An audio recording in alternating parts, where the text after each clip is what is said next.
Rais wa Ukraine Volodymyr Zelensky ameutaka ulimwengu kuichukulia hatua kali Urusi baada ya Kiev kushambuliwa kwa moja ya mashambulizi makubwa zaidi tangu kuanza kwa vita, yaliyohusisha makombora 90 na drones 600 usiku wa kuamkia leo Jumapili. Kupitia ujumbe wake kwenye mtandao wa kijamii wa X, Zelensky amesema vikosi vya uokoaji na huduma za dharura vimekuwa vikifanya kazi usiku kucha katika maeneo mbalimbali yaliyopigwa na mashambulizi hayo. Kwa mujibu wa Zelensky, watu takriban 83 wamejeruhiwa tangu usiku wa manane, huku pia kukiwa na vifo vilivyothibitishwa.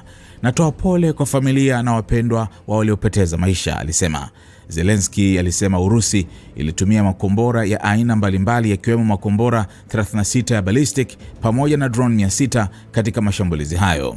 Aliongeza kuwa si makombora yote ya ballistic yaliyofanikiwa kuzuiwa na mifumo ya ulinzi wa anga ya Ukraine, huku mji mkuu wa Kiev ukiwa ndio ulioathirika zaidi. Kiev ndio ilikuwa shabaha kuu ya mashambulizi haya ya Urusi, alisema.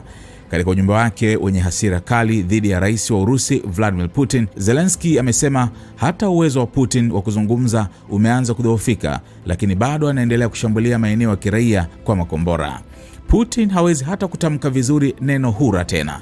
Anateleza maneno na kunong'ona, lakini bado anaangamiza majengo ya makazi kwa makombora yake, amesema Zelensky. Amedai kuwa mashambulizi hayo yaliharibu kituo cha maji, kuteketeza soko, kuharibu makazi kadhaa ya wananchi na kupiga shule za kawaida.